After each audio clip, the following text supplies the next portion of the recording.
شفیع ہوں، میں ان کی شفاعت کروں گا۔ تو پتہ چلا کہ اگر کسی کو شفاعت چاہیے روز قیامت کے لیے تو وہ جا کے قبر رسول کی زیارت کرے۔ ایک اچھا، اب یہاں پر جو میں نے کہا نا 5 سال پہلے ایک روایت بیان کی تھی، وہ کیا روایت تھی؟ اس روایت کے بعد وہ روایت زیادہ اب سمجھ میں آئی۔ کون سی روایت؟ جس میں جناب زہرا سلام اللہ علیہ نے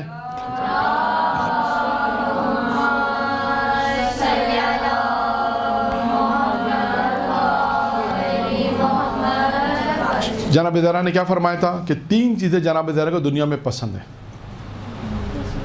کتنی چیزیں پسند ہیں؟ کون کون سی چیزیں تھیں؟ ایک ایک کر کے، ہاں تلاوت، ایک ایک کر کے تلاوت قرآن ایک، آپ نے بتا دی کہ آپ 2 اور انفاق 3، ٹھیک ہے؟ یہ 3 چیزیں بس جناب زہرا نے کہا مجھے دنیا میں یہ 3 چیزیں پسند ہیں۔ اس میں ایک کیا تھی؟ زیارت۔ اب یہ بھی حدیث پڑھی تو اب وہ سمجھ میں آتی ہے، وہ سمجھ میں آتے، اب متوجہ ہوں گے کہ جناب زہرا نے کیا کہنا چاہتی ہے اس روایت میں۔ شاید کیا یہ کہنا چاہتی ہے کہ یعنی مجھے پسند ہے کہ میں اپنے رسول خدا کی زیارت کروں، یعنی یہ کہنا چاہتی ہیں کہ جو بھی میرے بابا کی زیارت کرے گا، یعنی یہ چیز مجھے پسند ہے، یعنی جو بھی میرے بابا کی زیارت کرے گا چاہے زندگی میں چاہے مرنے کے بعد، وہ میرے بابا اس کے لیے شفیع ہیں، یعنی شفاعت کی طرف۔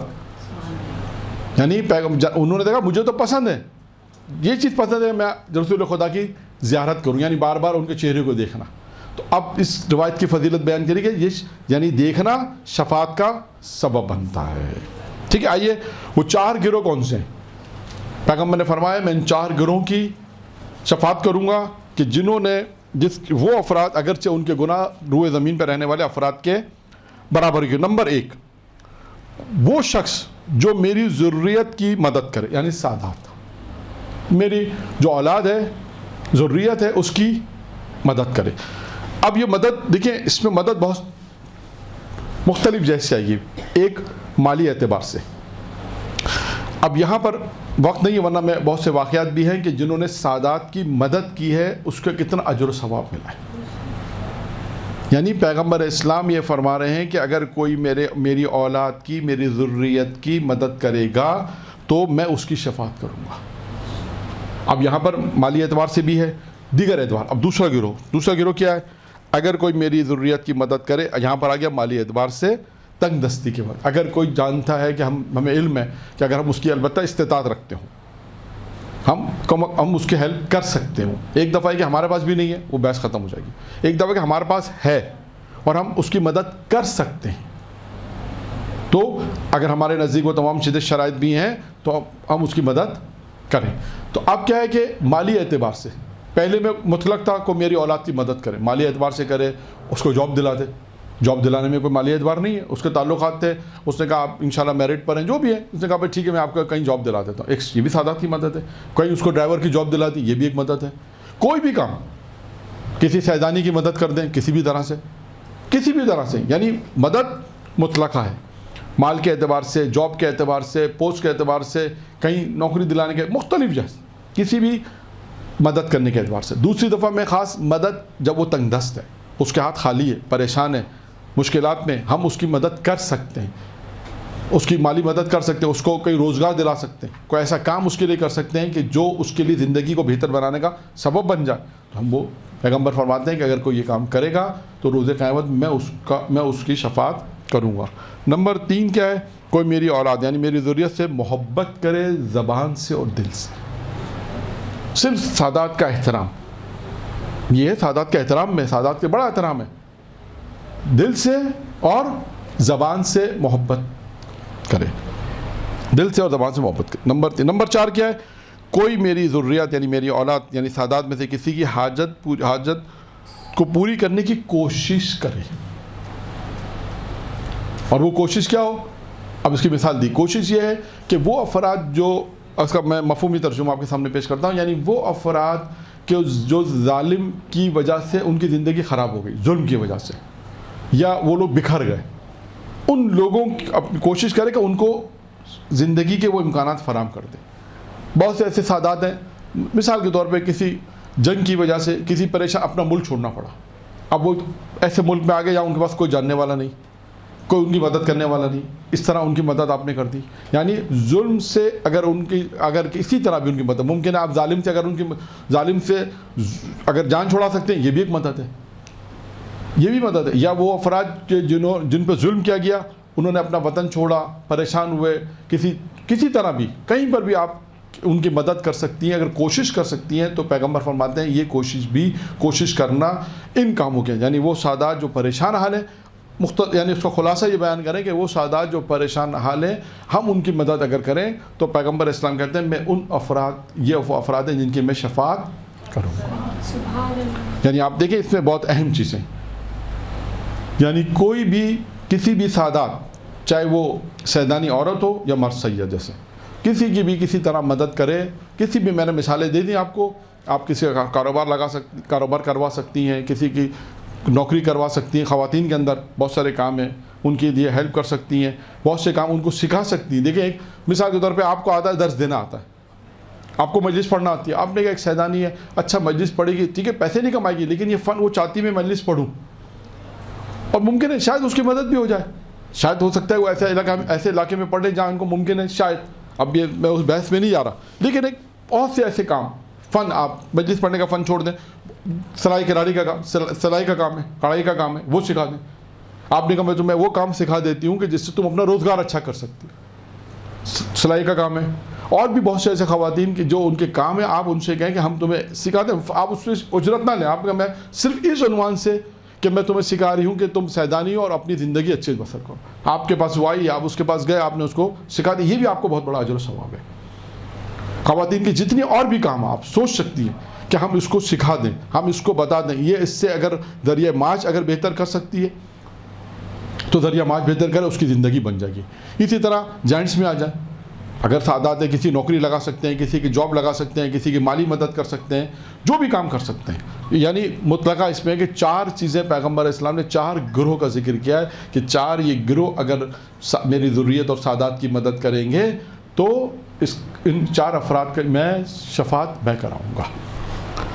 اب جلدی میں بیان کرتا ہوں، 1-2 موضوع رہ گئے میرے پاس. ایک موضوع اس میں یہ ہے کہ وہ کون سے افراد ہیں جو شفاعت سے محروم رہیں گے. ٹھیک ہے، پہلے میں یہ بیان کر دیتا ہوں وہ کون سے افراد ہیں جو شفاعت سے محروم رہیں گے، یعنی ان کی شفاعت نہیں ہوگی. اچھا، پیغمبر کی ایک حدیث ہے جس میں پیغمبر اسلام نے 2 چیزوں کو خاص بیان کیا ہے اور بعض چیزوں کو مختلف روایتوں میں امام سے بیان ہے. میں پہلے وہ روایت پڑھ دیتا ہوں. پیغمبر نے فرمایا ان لوگوں کو شفاعت نصیب نہیں ہوگی، وہ شفاعت سے محروم ہیں. کون؟ نمبر 1 مشرک، نمبر 2 ظالم. پھر اس کے بعد بعض روایتوں میں آئے کہ وہ افراد جو نماز کو سبک سمجھتے ہیں، ہلکا سمجھتے ہیں. چھٹے امام کی حدیث بھی ہے نا، کیا حدیث ہے؟ مشہور حدیث ہے.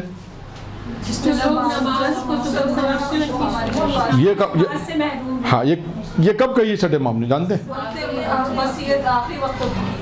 یعنی سوچیں آخری وصیت جو ہے، وصیتوں میں سے ایک وصیت تھی کہ ہماری شفاعت اس کو نہیں ہوگی جو نماز کو سبک سمجھتے ہیں، جو ہلکا سمجھتے ہیں، یہ ہے.